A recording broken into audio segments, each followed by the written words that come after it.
Salut à tous les fans de foot. Aujourd'hui, on va décortiquer la performance tout simplement phénoménale de Vinicius Junior. Vous savez, il y a des matchs où un joueur décide que c'est son soir, et contre Monaco, c'était exactement ça pour Vini. Dès le coup d'envoi, on a senti qu'il était dans un grand jour. Ses premiers ballons, ses premières accélérations, tout était juste, tout était tranchant. Monaco avait pourtant un plan, c'est certain. Ils ont essayé de le contenir, de le bloquer, mais comment arrêter un joueur qui semble avoir des éclairs dans les jambes? Sa vitesse, c'est une chose, mais c'est sa capacité à changer de direction à pleine vitesse qui est dévastatrice. On l'a vu à plusieurs reprises déborder son adversaire direct, comme s'il n'était pas là. C'était un véritable cauchemar pour la défense monégasque. Et puis, il y a l'intelligence de jeu. On parle souvent de sa vitesse, mais on oublie parfois à quel point il est devenu un joueur complet. Ses appels de balles sont toujours parfaitement synchronisés. Il sait quand décrocher pour toucher le ballon et quand attaquer la profondeur pour étirer la défense. Contre Monaco, chaque appel était une menace, chaque course créait un déséquilibre. Il a littéralement passé son temps à jouer entre les lignes, à se rendre disponible et à offrir des solutions à ses coéquipiers. Parlons maintenant de sa finition. C'était le point qu'on lui reprochait parfois, mais regardez sa progression.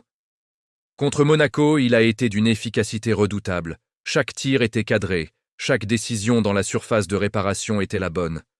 Le premier but, c'est un modèle du genre, un contrôle parfait suivi d'une frappe enroulée qui ne laisse aucune chance au gardien, le sang-froid d'un grand attaquant. Et que dire de sa passe décisive? Il aurait pu tenter sa chance, mais il a levé la tête, a vu son coéquipier mieux placé et lui a offert un but sur un plateau. C'est la marque des grands joueurs, ceux qui pensent d'abord à l'équipe. Au-delà des statistiques, c'est l'impression visuelle qu'il a laissée qui est incroyable. Chaque fois qu'il touchait le ballon, on sentait un frisson parcourir le stade. Il y avait cette attente, cette certitude qu'il allait se passer quelque chose de spécial. Il a dansé sur le terrain, il a dribblé, il a provoqué, il a marqué, il a fait marquer. C'était une performance totale, du début à la fin. Il a non seulement été le meilleur joueur sur le terrain, mais il a aussi été le leader de son équipe, celui qui a montré la voie. Ce match contre Monaco n'est pas juste un bon match. C'est la confirmation que Vinicius Junior fait désormais partie du cercle très fermé des meilleurs joueurs du monde. Sa régularité au plus haut niveau est impressionnante et il continue de progresser à une vitesse folle. Si vous avez manqué ce match, je vous conseille vivement de regarder le résumé, juste pour voir ce récital. C'était du grand art. Voilà pour l'analyse de cette performance magistrale. Dites-moi en commentaire ce que vous en avez pensé.